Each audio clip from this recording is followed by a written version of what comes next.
government will put its trust in the stamina of the American people. America's contribution would play a vital role in the defeat of Nazi Germany. By 1943, France had fallen and Britain had been under siege for a very long period of time. American manpower, material, finance, alongside the Soviet work on the Eastern Front, was necessary to turn the tide of the war. On the 8th of May, 1945, the Allies declared victory.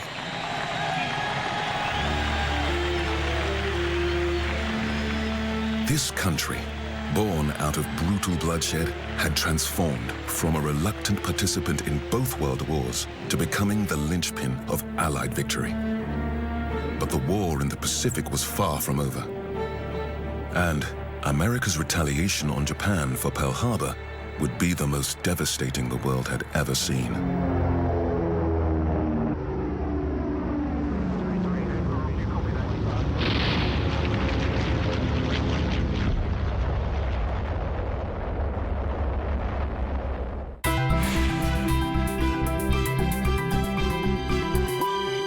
Enter a new dimension. I want you to take me on a tour to Earth. We don't take passengers to non-existent destinations. Where imagination is the only boundary. My father's been replaced. What the hell is that? I'm not one of these people. Who is he? Based on the works of the legendary sci-fi writer. Dreaming is not the same as wishing it's true. Philip K. Dick's Electric Dreams. Tonight at 10:30 on viu96. 收到，收唔到，收到，收唔到。電話儲值卡實名登記，限期係2月23號。未登記，限期後就用唔到，到時候邊度都收唔到㗎啦。仲等？電話卡實名登記，簡單、方便、快捷。透過電信商網頁、流動應用程式、門市或18間指定郵政局都可以免費登記。上咗台嘅月費服務用戶就唔使再登記。身邊有老友記搞唔掂嘅，你就要幫下手啦。 Every Thursday night on viu96. Grab your popcorn and sit back for the blockbuster movies. I'm back. Step into a world of entertainment, perfect for your me time or time with others. From breathtaking dramas and action hits to all-time favorite comedies. How was that? Was that okay?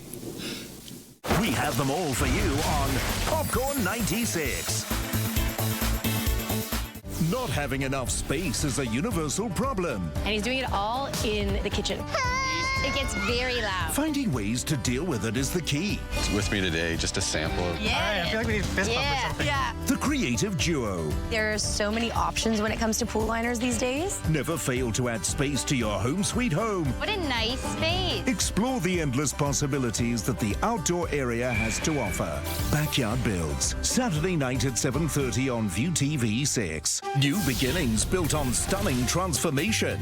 Farmhouses are full of surprises. Unlimited possibilities. It's perfect. Rescuing vintage homes from decay. We don't have it, we rebuild it. Just use your imagination. Goats. It's all beautiful on the inside. That looks incredible. And creating memories for generations to come. It feels like a dream. I'm speechless. Farmhouse Facelift, Sunday night at 8 on viu96.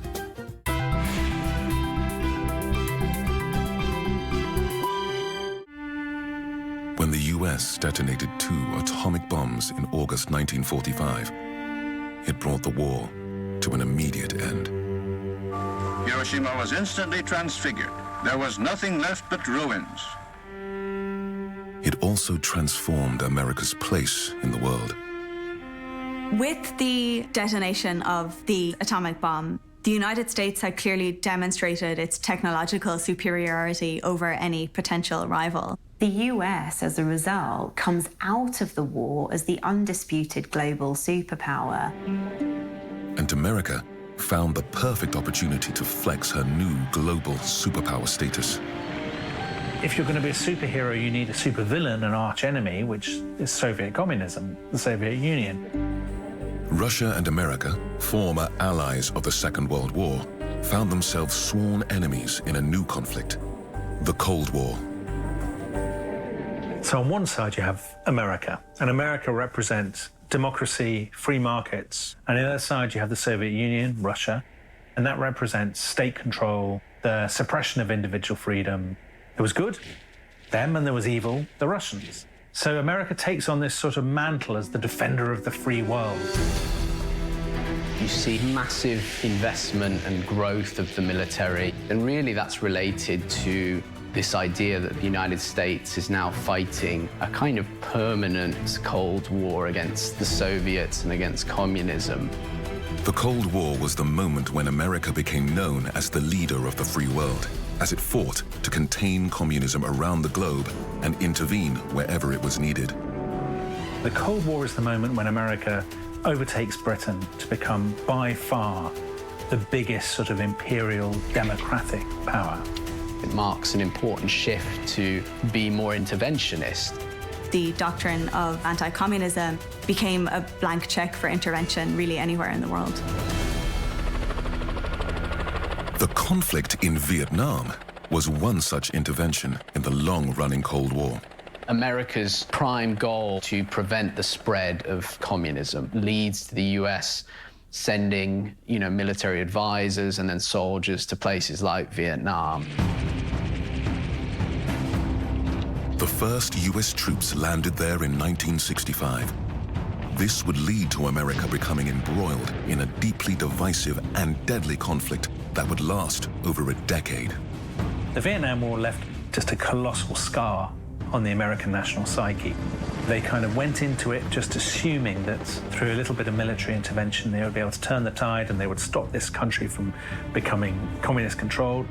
But thousands of American boys are coming home in body bags, and their own atrocities and excesses are being played out on television screens in every living room on Earth. The Vietnam War finally ended in 1975 when communist forces seized control of South Vietnam. America had lost the battle, but could they still win the war?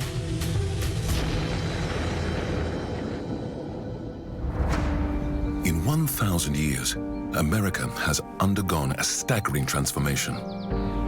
From the settlement of this colossal continent by those first colonies in the East to the farthest reaches of the Wild West. A nation forged out of bloodshed and turned into the policeman of the world, as the country took on the might of communism and the battle for global domination.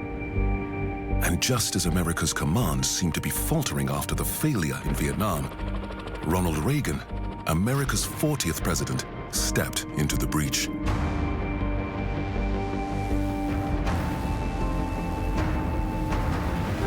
I accept your nomination for the presidency of the United States. If you could bottle what Reagan had, you'd be a millionaire. The Cold War was the perfect canvas for him because he was very comfortable dealing in these, big, high-concept, moralistic, good versus evil sort of terms. In 1987, Reagan traveled to Berlin in Germany and gave a speech that would come to define his presidency. I think what you have in the Brandenburg speech is Reagan's eye for the killer line. Mr. Gorbachev, open this gate.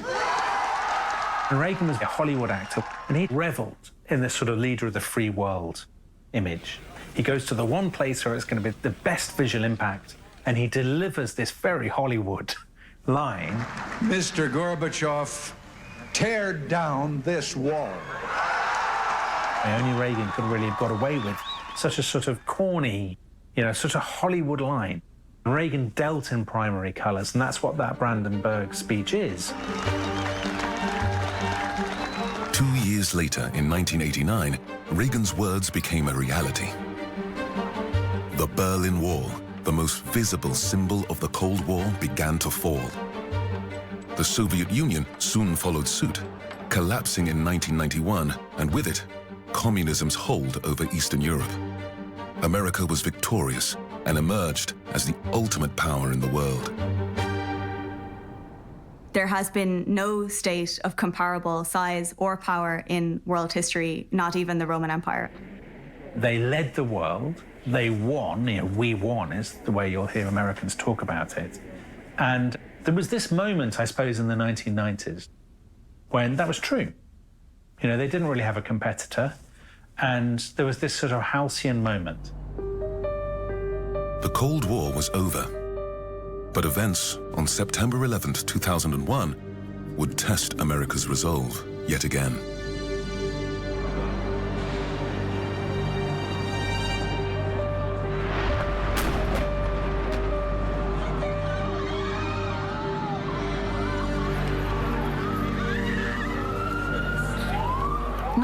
Was absolutely, it was a cataclysm for Americans, not just because of the thousands of Americans who were killed on that day, but the sense that America was not invincible and that its view of itself was not shared by everyone else in the world. These devastating attacks had begun a new conflict. The war on terror had begun. On my orders, the United States military has begun strikes against al-Qaeda terrorist training camps and military installations of the Taliban regime in Afghanistan. After 9/11, the United States chooses to go to war in Afghanistan and then 2 years later in Iraq. Since those attacks, terrorism has been at the forefront of every presidential campaign. We will never waver in our determination to defeat terrorism and to achieve lasting security and peace. We have today wars against terrorists who can be anywhere. These conflicts are not spatially demarcated and they're not bound in time, which means the war is endless. How would they know when terror was defeated? America has spent over $6 trillion fighting the war on terror with the largest military force on Earth. Fire! And fueling America's military might requires one of the richest and strongest economies on the planet.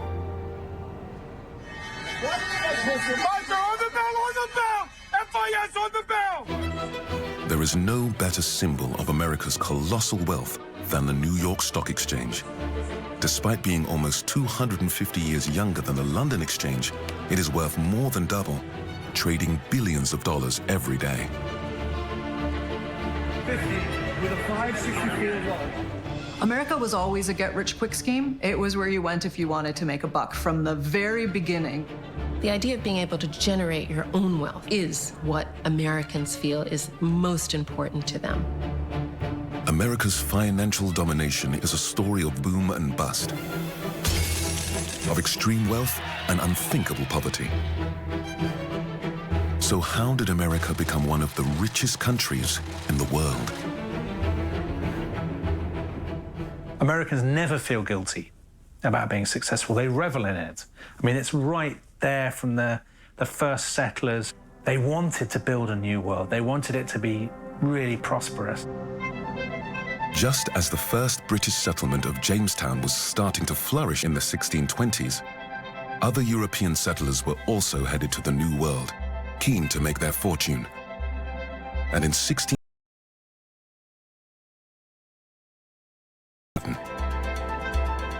Before there was New York, there was New Amsterdam, which was settled by Dutch merchants.